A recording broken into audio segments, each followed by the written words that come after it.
El tema de hoy es el río de Dios. Y vamos a hablar, a explicar lo que queremos decir con el río de Dios. En la Biblia se utiliza el agua como símbolo del Espíritu Santo. De hecho, el bautismo, el agua, simboliza un nuevo nacimiento. ¿Qué es un nuevo nacimiento espiritual? Cuando el Espíritu Santo viene, hay que nacer del Espíritu, uno se convierte de corazón, el Espíritu viene a morar al creyente y recibe una vida resucitada. Él tiene ya, entonces, por haberse convertido a Cristo, una eternidad. Pertenece al reino de Dios, porque se convirtió a Cristo. El resto de la humanidad, los demás que no pasan por eso, no tienen esa posición. Y eso se simboliza por el bautismo. Sumergirlo representa, el agua representa una tumba. Jesús fue a la tumba con nuestros pecados y se levantó victorioso y resucitó victorioso para irse a la gloria. Nosotros venimos, nos convertimos, el agua representa una tumba, nos entierran en el agua como cuando enterraron a Jesús, y no es que está pasando eso ahí, no es que ese momento es lo que nos da la salvación nos la dio cuando nos convertimos a Cristo, pero se simboliza una vida muerta anterior y una nueva vida resucitada con Cristo. Así que el agua es símbolo, también es el fuego, es símbolo, y el aceite se usa en la Biblia, esas tres cosas como símbolo del Espíritu Santo: el agua, el fuego y el aceite. Se usa en diferentes lugares como símbolo. Ni el aceite es el Espíritu Santo, ni el agua tampoco, ni el fuego. Son símbolos, ¿verdad? Bueno, leemos Juan 7, del verso 37 al 39. Juan 7, del 37 al 39, y vamos a ver lo que dice Jesús en el último gran día de fiesta. Creo que era la fiesta de los tabernáculos. El último gran día de fiesta, Jesucristo se levanta y dice estas palabras, 7, 37 al 39. En el último y gran día de la fiesta, Jesús se puso en pie y alzó la voz diciendo: si alguno tiene sed, venga a mí y beba. El que cree en mí, como dice la Escritura, de su interior correrán ríos de agua viva. Esto, ahora explica qué quiso decir con eso que dijo. Esto dijo del Espíritu que habían de recibir los que creyesen en él, pues aún no había venido el Espíritu Santo, porque Jesús no había sido aún glorificado. Así que él le llamaba ríos de agua viva al Espíritu que iba a venir al creyente cuando el Espíritu Santo viniera a los creyentes. Dice, pero todavía eso no ha ocurrido, porque cuando Jesús dice eso, no había muerto ni resucitado, ni se había ido. Cuando Jesús se sentó a la diestra del Padre después de muerto y resucitado, comenzó la predicación del Evangelio después de Pentecostés. Entonces lo que está Jesús diciendo es, el Espíritu Santo va a venir, es un río, le llama un río, va a venir a morar en ustedes cuando Cristo, dice, sea crucificado, resucite y suba a la gloria. Comienza la iglesia. Oremos. Padre, te damos gracias por esta palabra. Llévanos a través de ella, Señor, queremos aprender de ti. Señor, nos ponemos en tus manos con todas nuestras limitaciones. Señor, que tu Espíritu nos guíe. Señor, que sea Cristo glorificado por medio de esta palabra. En el nombre de Jesús. Amén, amén. Entonces decíamos que Jesús habla del agua como el Espíritu que iba a venir. Le llama ríos de agua viva. ¿Cuál es la diferencia entre un río y un lago? El río fluye. El lago está rodeado de tierra o de piedra, lo que sea, está encerrado, está estancado ahí. Así que lo que dice que el Espíritu que va a venir a los creyentes va a saltar salpicar a otros. Es un río. O sea, no solamente te moja a ti, que sí, que el Espíritu viene a ti, sino que tú te conviertes en testigo y tu testimonio y tu palabra sigue regando agua, Espíritu, ¿verdad? Mensaje de vida, ¿verdad? Será río que salta para vida eterna, salta para salpicar a otros.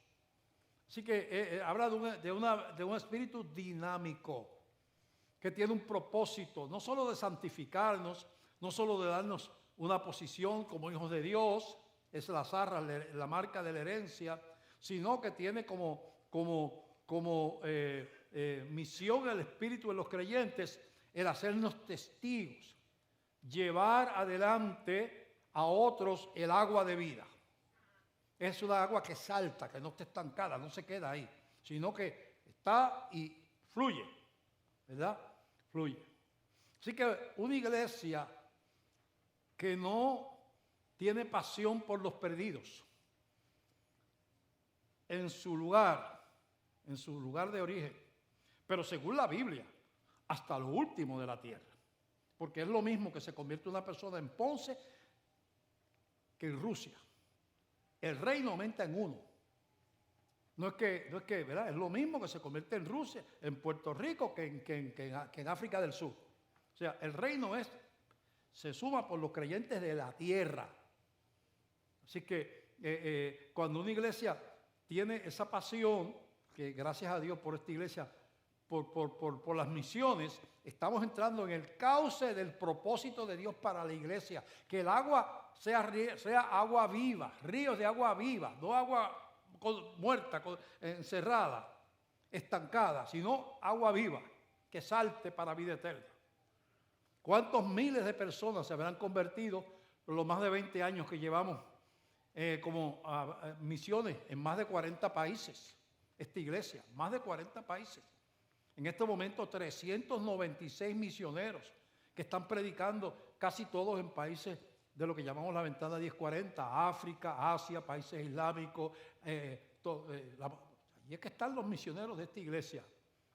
O sea que vemos que hay, en un sentido, esta iglesia, Dios le ha puesto una pasión por los perdidos.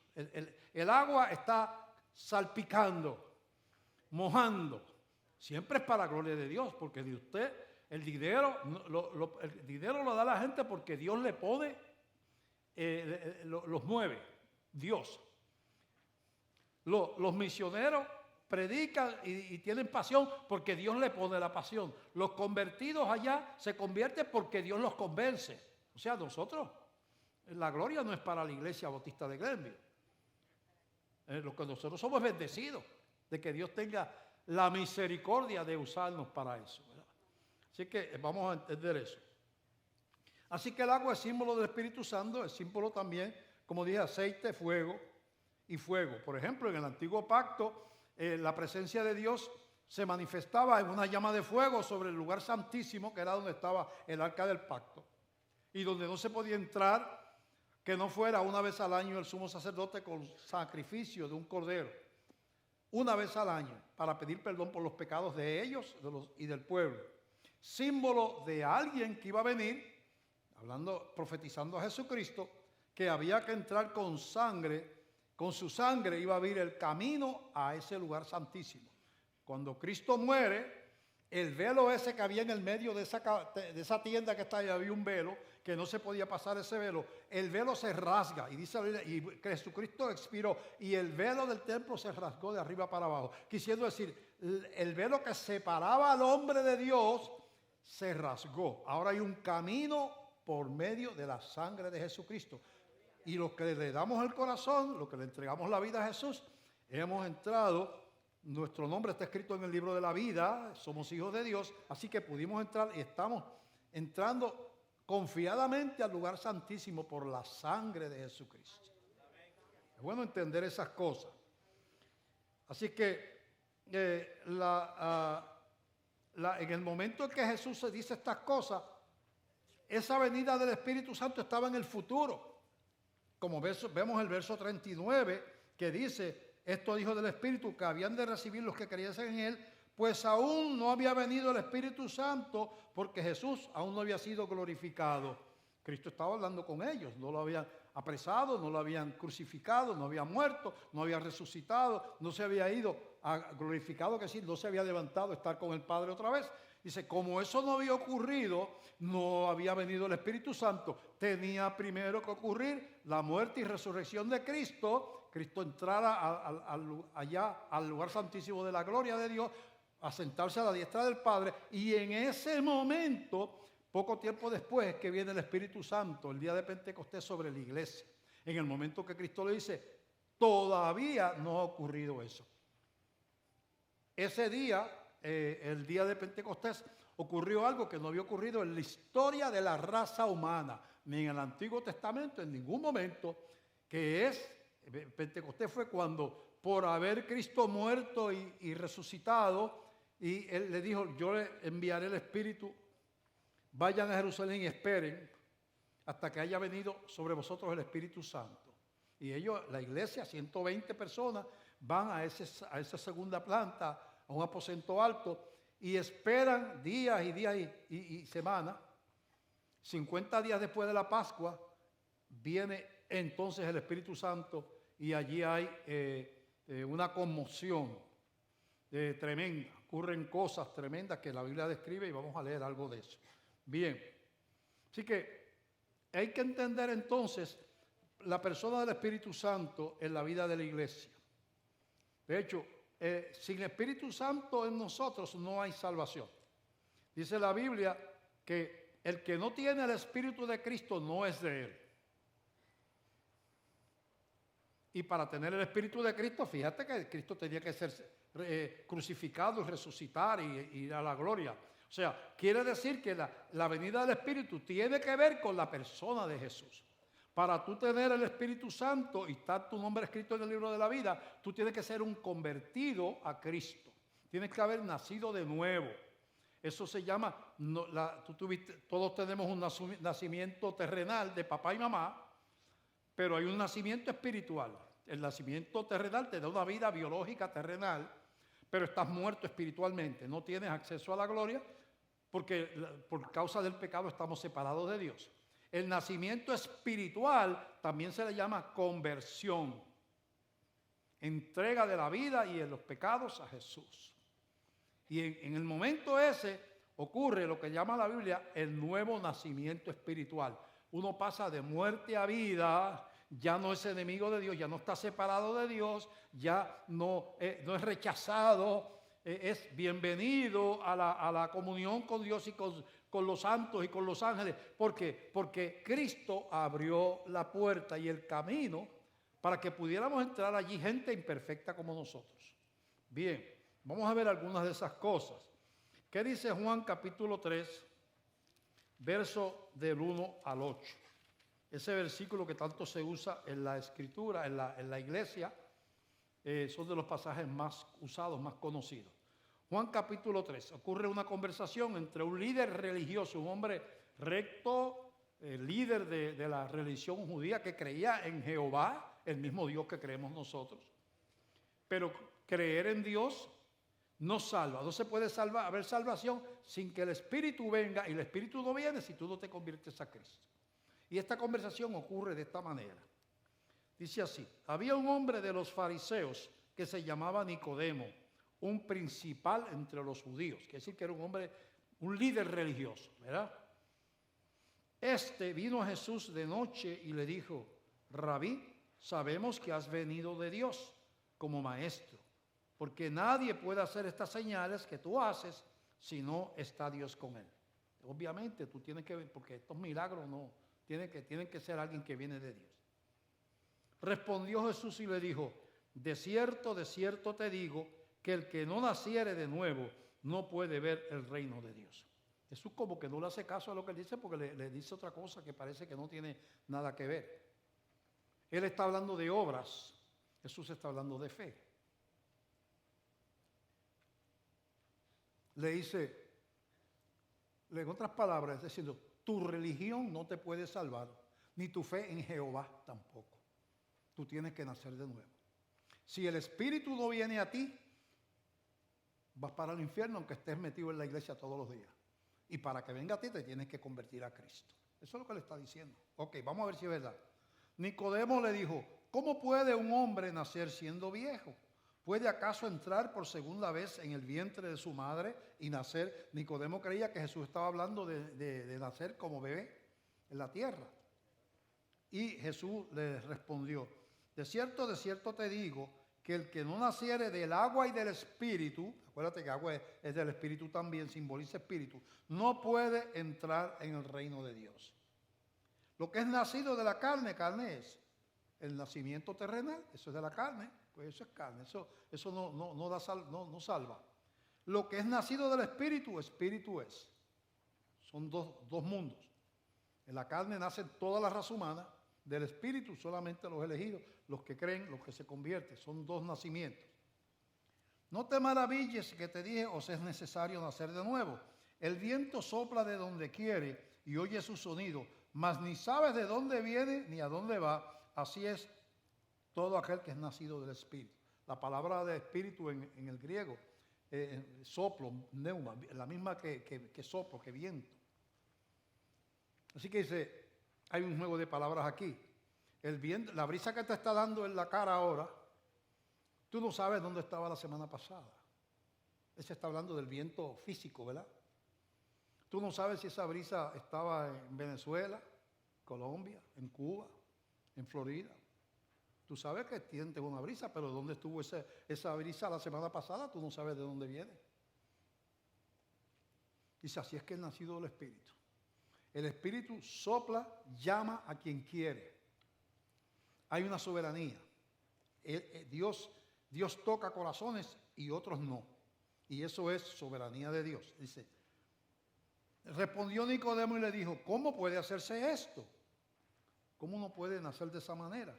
Respondió Jesús y le dijo, ¿eres tú maestro de Israel y no sabes esto?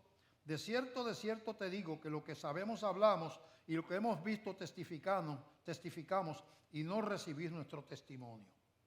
Yo le llevo predicando y ustedes los judíos no creen, ¿verdad?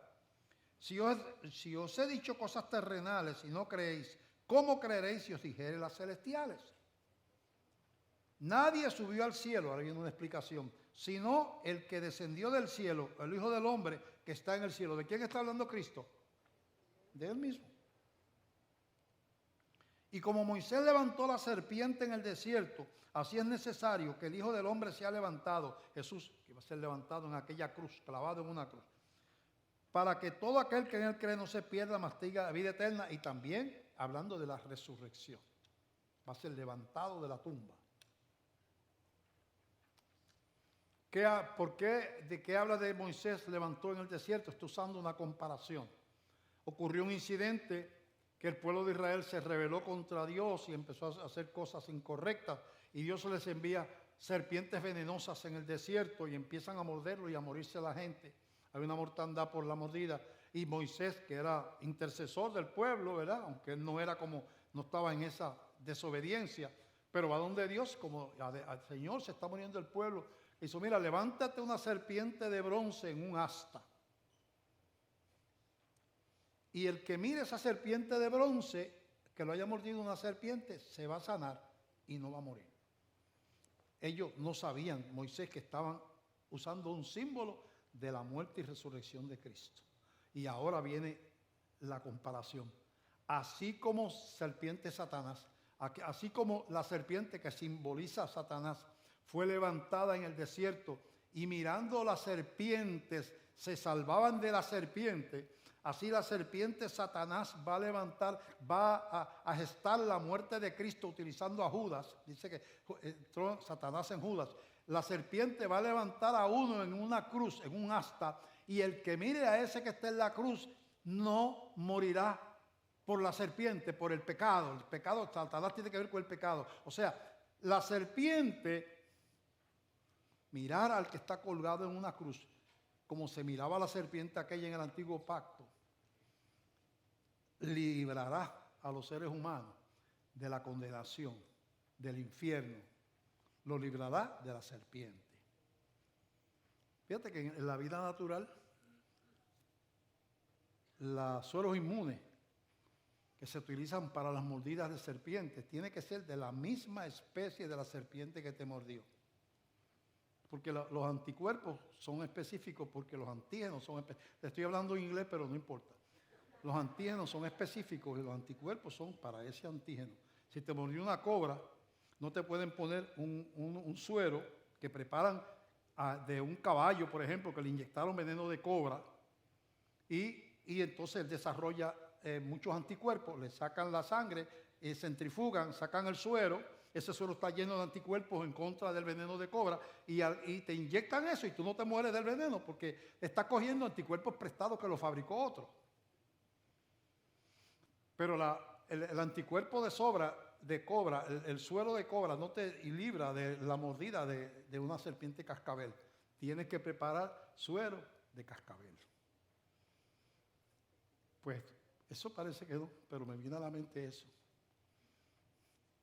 Lo único que puede librarnos de la muerte espiritual y que el río de Dios, el Espíritu Santo, venga a nuestro corazón, es que nosotros miremos al que fue colgado en una cruz a llevar nuestros pecados, pagó por ellos, nos rindamos.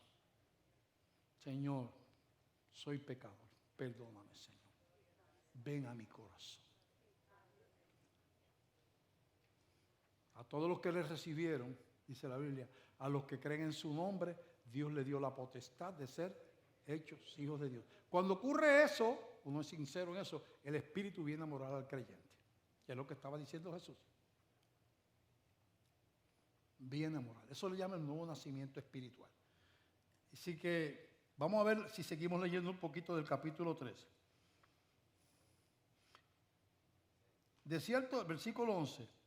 De cierto te digo que lo que sabemos hablamos y lo que hemos visto testificamos y no recibí nuestro testimonio. Si os he dicho cosas terrenales y no creéis, ¿cómo creeréis si os diré las celestiales? Nadie subió al cielo sino el que descendió del cielo, el Hijo del Hombre que está en el cielo. Y como Moisés levantó la serpiente en el desierto, así es necesario que el Hijo del Hombre sea levantado para que todo aquel que en él cree no se pierda, mas tenga vida eterna. Porque de tal manera amó Dios al mundo que ha dado a su Hijo unigénito para que todo aquel que en él cree no se pierda, mas tenga vida eterna. Porque no envió Dios a su Hijo al mundo para condenar al mundo, sino para que el mundo sea salvo por él. El que en él cree no es condenado, pero el que no cree ya ha sido condenado porque no ha creído en el nombre del unigénito Hijo de Dios.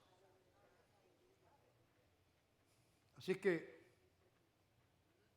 para uno decir yo tengo una morada, mi muerte es una transición, una vida mejor, donde no hay dolor, ni enfermedad, ni muerte, ni demonios, ni sufrimiento, una vida de gloria. Tengo que decir, yo le entregué mi vida a Jesucristo. Le di mi corazón a Jesús. No puedes decir, yo me gané el cielo porque soy perfecto, porque entonces te estás convirtiendo en un embustero. Mentiroso. Todos somos pecadores. Pero por fe, esta humanidad en la debilidad, con humildad se la entregamos al Señor y le pedimos al Señor que nos perdone. Y ya somos hijos de Dios. Dios sigue tratando con nosotros. No quedamos perfectos terrenalmente hablando, somos perfectos celestialmente hablando. Celestialmente, nuestro nombre está escrito en el libro de la vida para siempre. Nadie nos puede arrebatar de su mano, pero terrenalmente hablando tenemos que seguir confesando pecados porque seguimos arrastrando este cuerpo de muerte hasta que venga la muerte. Qué interesante que el símbolo de los médicos es una serpiente enredada en un asta. Y yo creo que ese símbolo lo sacó los médicos de la Biblia. ¿Verdad?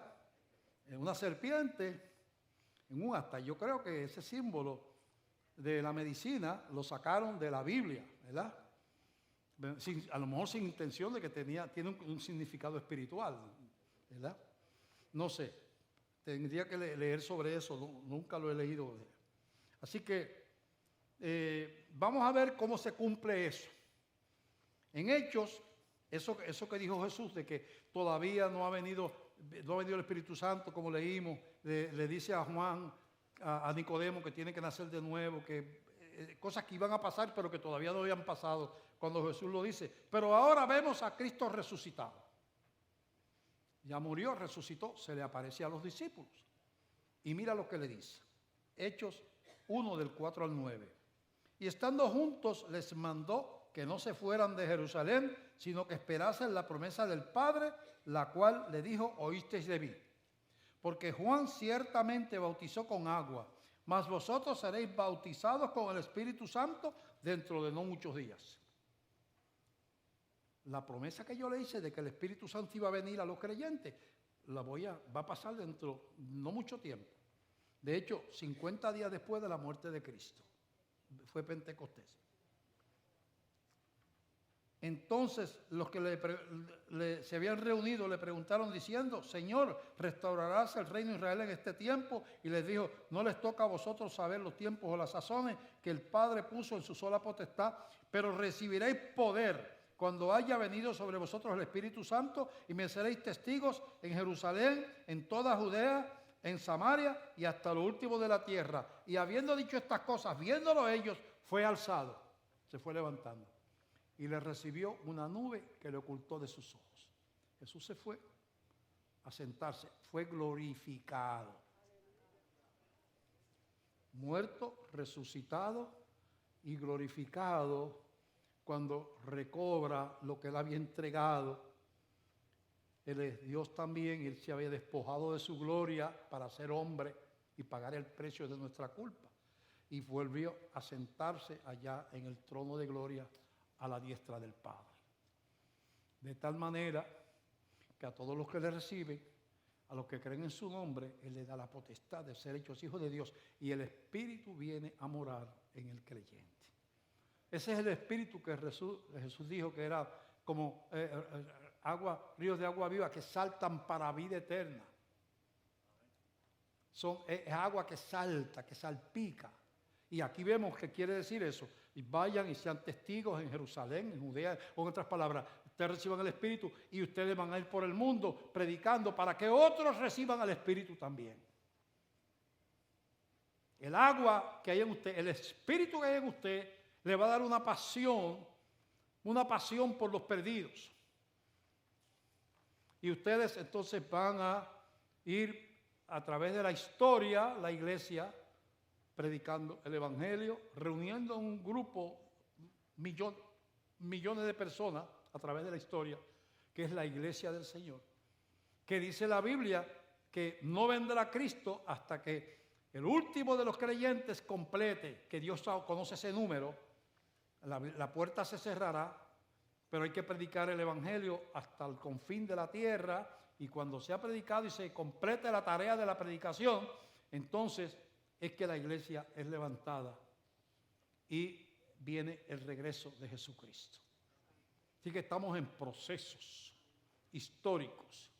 La iglesia primera comenzó el proceso y allí en el día de Pentecostés leemos ahí Hechos capítulo 2 del 1 al 6, dice así y leemos: cuando llegó el día de Pentecostés estaban todos unánimes y juntos.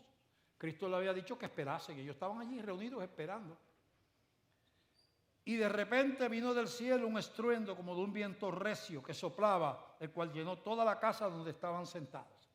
Estaban en un cuarto, una habitación cerrada, así como 120, en un aposento, alguna segunda planta, un aposento alto, y de momento esa brisa allá adentro, no sé, dice que era como un viento recio, no fue una brisa suave. Dice, y se les aparecieron lenguas repartidas como de fuego, asentándose sobre cada uno de ellos. Cada uno de los 120 tenía una lengüita de fuego en la cabeza. ¿Cuál es el símbolo? En el Antiguo Testamento el Espíritu estaba sobre el templo terrenal hecho de manos con una llama de fuego. Ahora cuando vino el Espíritu está sobre la cabeza de los creyentes, queriendo decir, ya el templo no es el templo hecho de manos, ahora el templo son ustedes los hijos de Dios, los cristianos. Y lo simboliza con 120 llamitas, 120 templitos. Todos los que estamos aquí, que le hemos entregado la vida al Señor, dice la Biblia, vosotros sois templo del Espíritu Santo. ¿Tú sabes lo que estamos diciendo? Templo del Espíritu Santo. A veces nos queremos porquería, porque tenemos una infancia terrible, no nos quisieron en casa, nos maltrataron, hemos fracasado, estamos metidos llevamos una vida de pecado, de vicio, de inmoralidad. Y el diablo es el acusador de las almas. El diablo no quiere que te sientas templo. Él quiere decir, aunque seas templo, siéntete como porquería. Pero si usted le entregó su vida a Cristo, diga conmigo con convicción, yo soy templo del Espíritu Santo. No piense que usted tiene que ser, eso no viene porque usted se lo merezca, dice que es por gracia. No viene porque usted sea perfecto, ninguno es perfecto aquí. Los apóstoles tampoco lo eran. Eso es un acto de Dios por fe. Pero es agua que salta, que salpica, que moja. Cuando estudiamos la historia, vemos que vino el Espíritu Santo. Y estudiamos la Biblia. Y vino, y dice, y de repente vino del cielo un estruendo como de un viento recio que soplaba, el cual llenó toda la casa, y se les aparecieron lenguas repartidas como de fuego, asentándose sobre cada uno de ellos, y fueron todos llenos del Espíritu Santo, y comenzaron a hablar en otras lenguas, según el Espíritu les daba que hablasen. Moraban entonces en Jerusalén judíos varones, piadosos de todas las naciones bajo el cielo. Y hecho este estruendo, se juntó la multitud y estaban confusos, porque cada uno le oía hablar en su propia lengua. Ocurre un milagro para Dios comenzar. La primera vez que el Espíritu Santo viene sobre un ser humano a morar, ocurre allí ese día. Dios hace un milagro. Era día de una fiesta más importante de los judíos, que es la fiesta de Pentecostés. 50 días de la Pascua, una de las más importantes. La Pascua era, y esa la... Entonces, venían gente de todas las naciones a estar allí ese día de fiesta, muchos prosélitos o seguidores de la religión judía que vivían en países extraños, toda esa gente emigraba a Jerusalén. Así que la población de Jerusalén se duplicaba, se triplicaba por los que habían que no eran de allí.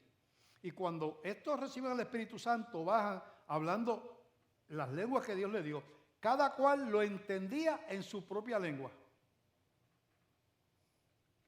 Gente del pueblo hebreo que sabían hablar el idioma del pueblo, quizás un poquito de griego y el idioma de los judíos, arameo.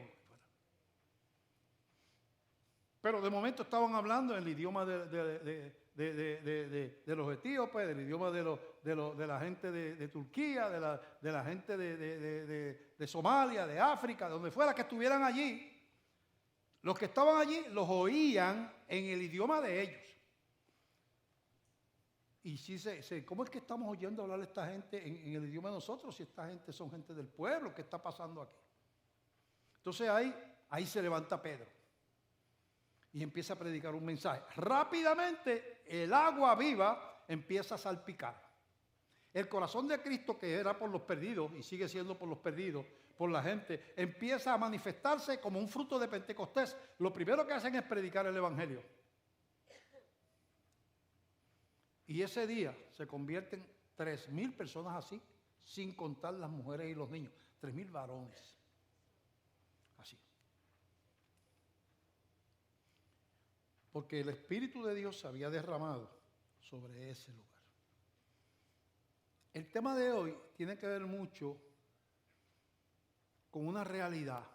Primero vamos a hablar un poquito de los avivamientos de la historia, mencionando sin entrar en detalles qué ha pasado en diferentes épocas, en diferentes lugares. Cuando el Espíritu se derrama, vamos a decir, sobre una congregación, sobre un pueblo, una nación, ¿qué pasa? Ha pasado muchas veces a través de la historia. ¿Qué pasa?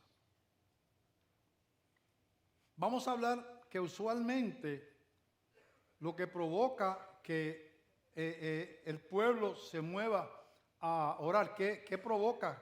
¿Qué aparentemente qué es la actitud más importante de la gente que fue instrumento de Dios, que había en el corazón de esa gente, que provocó una respuesta de Dios, vemos que era una consternación por el pecado en el pueblo y aún dentro de la iglesia. Dios le pone una carga a ciertas personas de diferentes países. Esas personas no tienen que ser muchos, a veces habla hasta de una sola persona. Y a veces se busca a otros y empiezan a interceder apasionadamente de una manera que Dios provoca esa pasión. Y eventualmente Dios responde con una explosión de poder. Y la gente se empieza a convertir por decenas de miles y cientos de miles. Eso pasó en Gales con Evan Roberts, en Escocia con John Knox, en Estados Unidos con Finney, Wesley, Jonathan Edwards, en el este de Estados Unidos, una explosión de crecimiento cristiano. Y así en diferentes lugares del mundo, en diferentes épocas. Ha habido lo que se llama un avivamiento espiritual. Consternación por la condición de pecado en la sociedad y dentro de la iglesia. Y una pasión por los perdidos, porque Dios toque los corazones de los perdidos. Esas dos cosas han sido el motor de los grandes avivamientos. Pasión por los perdidos y consternación por el pecado fuera y dentro de la iglesia. Y Dios ha respondido, transformando naciones completas. Cuando se habla de lo que pasó en Escocia, en Gales, lo que es tales cosas como los prostíbulos se cierran. La gente no va a los teatros porque la gente está haciendo fila para entrar en las iglesias. Cultos de 3 días sin parar, que la gente no se puede ir de la iglesia. Gente que salía del culto, iba a trabajar y salía del trabajo y para la iglesia. Y salían del culto a las 4 o 6 de la mañana y a trabajar sin haber dormido. Porque la presencia de Dios en los avivamientos es tan real en el ambiente de la iglesia que despierta una pasión, despierta un deseo de estar ahí. Es palpable la presencia de Dios. Están sumergidos en el río de Dios. Entonces, cuando vemos la condición de nuestro país, vemos que tenemos muchas razones para estar consternados y estar de rodillas. Vemos, por ejemplo, cómo aquí se hace un héroe de un cantante que lo que debiera es darle vergüenza al país por la suciedad de las vulgaridades y las cosas, y lo han hecho un héroe. Y todo lo relacionan con lo económico. No, eso le va a traer grandes ventajas económicas al país cristiano. O sea, si le dan 1.000 millones diarios a Puerto Rico y vamos a abrazar la poca vergüenza. Mira, qué buena idea coger a las mujeres de Puerto Rico y formar un turismo de prostitución. Las hermosas mujeres puertorriqueñas y que vengan hombres de todo el mundo y sacamos millones de dólares. Es verdad que las mujeres son prostitutas, pero tú sabes que hay mucha riqueza. O sea, que el dinero justifica que tú metas a prostitutas a las mujeres. El dinero justifica la suciedad y la inmundicia. Porque eso deja dinero. Es que el dinero sustituye a Dios. Es que el dinero sustituye la moral y los valores y la vergüenza. Ahora mismo acaba un partido de dar una convención, partido que está en el gobierno, y le dan un asiento a un gay en la junta directiva, no a la iglesia, a un gay. Y un travesti ameniza la actividad. Están entregados hasta el pescuezo. Y el otro partido está igual. El otro partido grande ya lo había hecho antes. Ya ese asiento lo tiene en el otro partido hace varias elecciones atrás.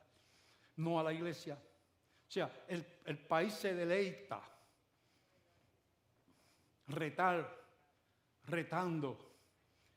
la palabra de Dios. Eso debe consternar a la iglesia.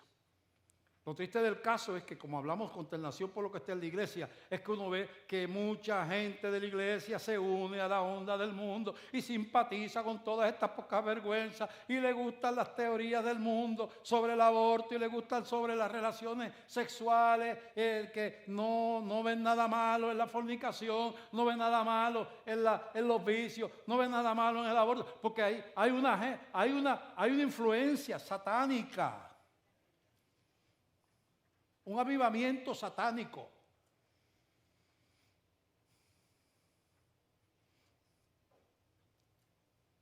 Satanás tiene una sentencia. Él sabe quién es el ganador al final. Porque él sabe quién es el que manda. Pero es tan malo que él hace su trabajo. Aunque él sabe lo que le espera. Pero la iglesia tiene que mirarse hacia adentro también. No es cuestión de tirarle, ¿verdad? ¿Cómo están los gobiernos? ¿Cómo están las naciones? ¿Cómo está el mundo artístico? Sabemos que está podrido todo eso. Pero la iglesia, ¿sabes que tú lees la Biblia? Y los juicios, la mayor parte de los juicios que hay de destrucción de Israel, destrucción del país, violaron las mujeres, se llevaron a los niños, mataron a todo el mundo, derrumbaron la ciudad, los muros, todo eso. Cuando tú buscas el origen, siempre fue el pecado del pueblo de Israel, que trajo a los enemigos de Israel a acabar con el pueblo y a destruir la nación. El juicio fue juicio provocado por la desobediencia. Estamos nosotros pidiéndole a Dios que mande juicio. Puerto Rico parecía tener un guardia de tráfico desde el 1928 que vino el huracán San Felipe, que fue el único categoría 5 que ha pasado por el 4 o 5 con María, el que pasó hace 2 o 3 años, algo así. Yo no sé cuántos. 4 años, 5, que ya se olvidó contar, 5.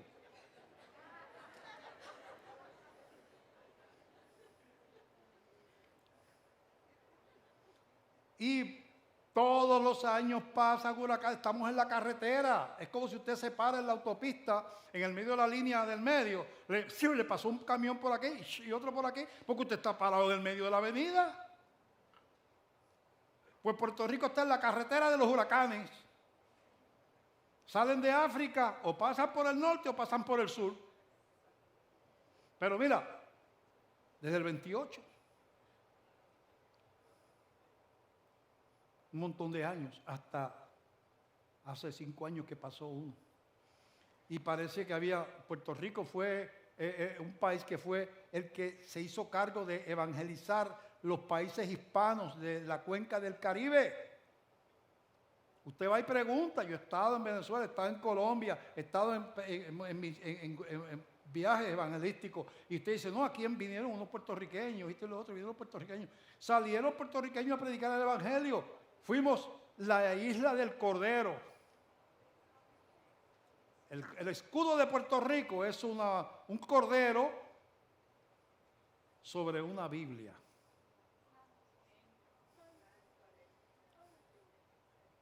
Ahora van a poner a Bad Bunny sentado sobre él.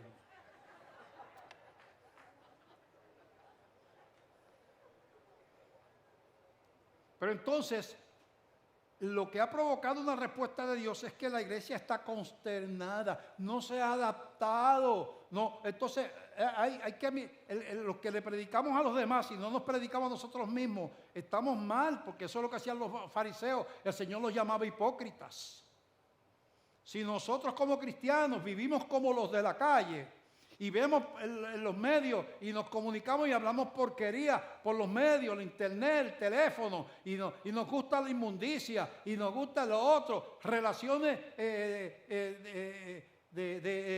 inmorales, cosas así por el estilo, de codicia, o sea, estamos llenos de pecado, pero seguimos viniendo a la iglesia. Entonces, la oración de los que se levantan identifican el pecado de la nación y el pecado dentro de la iglesia. Y nosotros, los que somos líderes, no podemos predicar para allá sin predicarnos para acá. La iglesia tiene que cambiar y yo también tengo que cambiar. Hay cosas que el Señor tiene que hacer en nosotros los líderes también. Porque Dios nunca ha fundado nada sobre la soberbia, la mentira y la altivez. Siempre ha sido sobre los humildes y los que son capaces de ser íntegros y sinceros y orar transparentemente. Entonces, ¿qué ha pasado?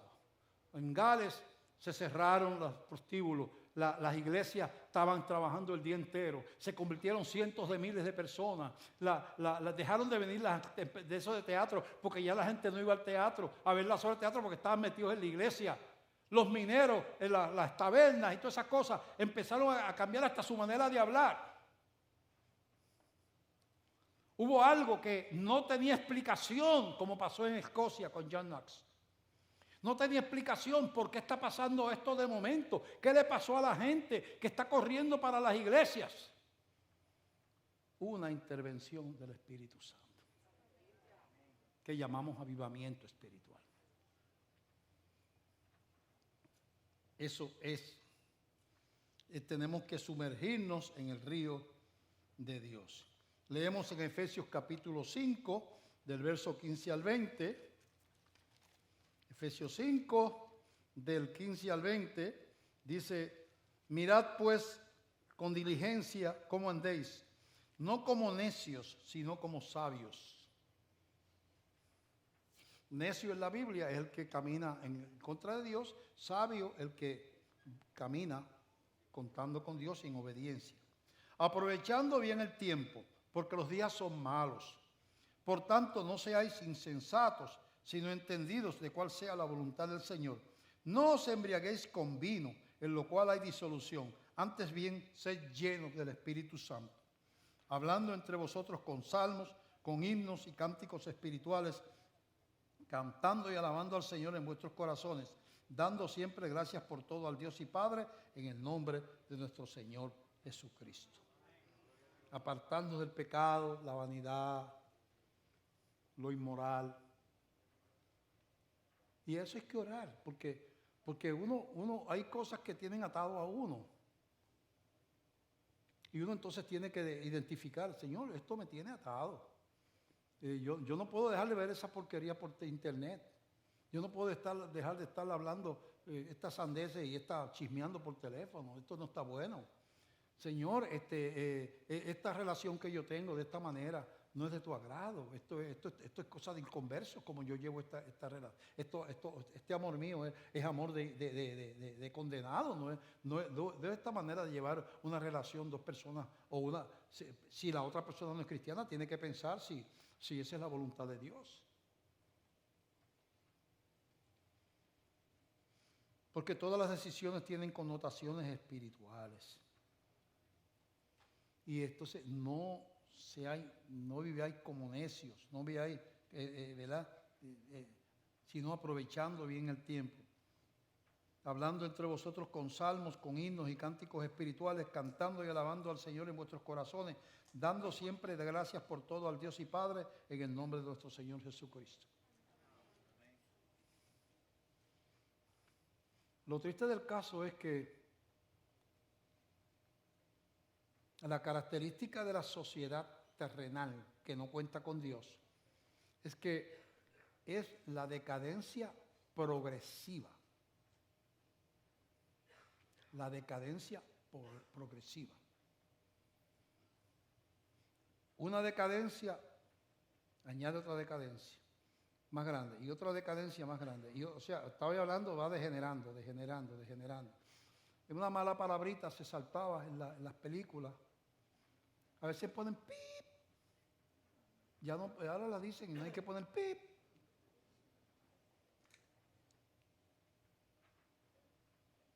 Se sigue progresando en el mal, progresando. Eso es el cigarrillo, el licor, Después vino la marihuana.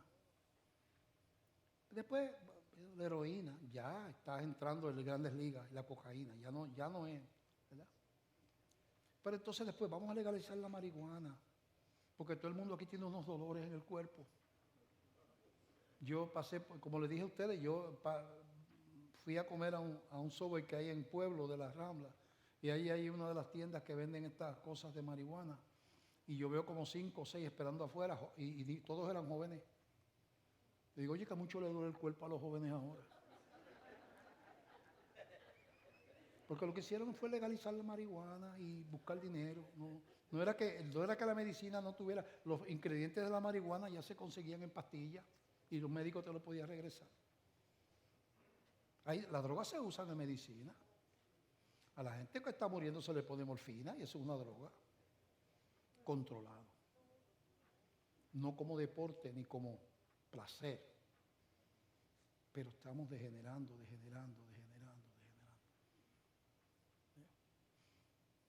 Ya nadie se quiere casar, excepto los gays.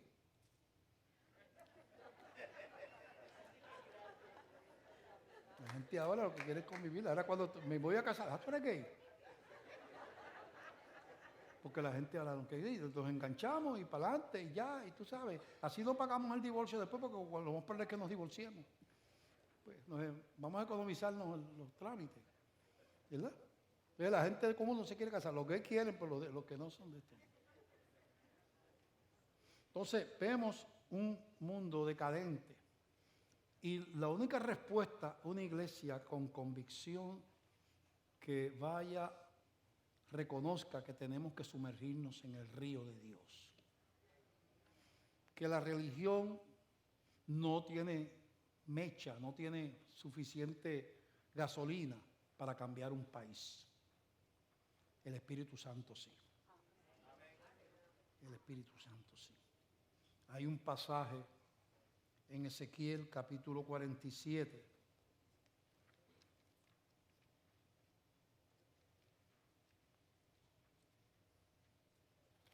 Ezequiel capítulo 47, del verso, Ezequiel 47 del 1 al 9. Vamos a usarlo de forma alegórica, ¿verdad? De qué queremos decir de sumergirnos en el Espíritu Santo. Ezequiel tuvo una visión y Dios le da a un varón que posiblemente un ángel o Dios mismo. Le da unas visiones y entre las visiones que le da la que vamos a leer.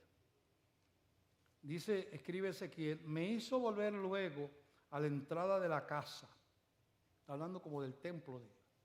Y he aquí aguas que salían de debajo del umbral de la casa hacia el oriente, porque la fachada de la casa estaba al oriente y las aguas descendían de debajo hacia el lado derecho de la casa al sur del altar. Es decir, que como que debajo del templo estaba saliendo un agua. Y me sacó por el camino de la puerta del norte y me hizo dar la vuelta por el camino exterior, fuera de la puerta, al camino de la que mira al oriente, y vi que las aguas salían del lado derecho. Es una visión. Y salió el varón hacia el oriente, llevando un cordero en su mano, y midió 1000 codos, y me hizo pasar por las aguas hasta los tobillos. Era un río, salía. Y ese varón, que era Dios o un ángel, ¿verdad? Lo hace pasar a Ezequiel por el agua hasta los tobillos. Dice la primera parte. Midió otros 1000 y me hizo pasar por las aguas hasta las rodillas. Ya era un poquito más difícil, porque el río era un río con corriente. Más difícil, pero todavía pues él podía moverse, porque tenía pie en tierra, hasta las rodillas. Midió luego otros 1000 y me hizo pasar por las aguas hasta los lomos. El agua ya le llegaba acá arriba, pero todavía pues con dificultad tú te puedes mover, ¿verdad? Si inclinas el cuerpo hacia el frente para contrarrestar la corriente, pues tú puedes caminar, ¿verdad? Porque todavía estás pisando tierra. Midió otros 1000 y era ya un río que yo no podía pasar, porque las aguas habían crecido de manera que el río no se podía pasar sino a nado. Y me dijo, ¿has visto, hijo de hombre? Después me llevó y me hizo volver por la ribera del río. Y volviendo yo vi que en la ribera del río había muchísimos árboles a uno y otro lado. Me dijo, estas aguas salen a la región del oriente y descenderán al Arabá, entrarán en el mar y entrarán en el mar, recibirán sanidad las aguas. Y toda alma viviente que nadare por donde quiera que entrara en estos dos ríos vivirá, y habrá muchísimos peces por haber. Entonces habla ahí de un río que trae sanidad a las naciones y trae muchos símbolos ahí. Pero hay algo que es importante. Mientras todos los que estamos entregados, todos los que hemos entregado la vida a Cristo, ya estamos en el río, porque la salvación es por fe, por medio de la fe en Cristo, no por las obras. Está claro eso. Así que cuando estamos hablando aquí de todo el pecado y todo, estamos hablando de que gente que es de Dios está muchas veces haciendo cosas que no son propias de gente de Dios, pero son salvos y se convirtieron al Señor. Pero mientras tú estás en el agua a los tobillos, pues tú tienes control. Cuando estás en la rodilla todavía lo tienes. Cuando estás en el hombro todavía tú estás tocando el piso, pero cuando el agua sube, la que manda es la corriente. Ahora, te tiras aquí para cruzar allá y terminas cruzando por allá abajo. A nado, dice a nado.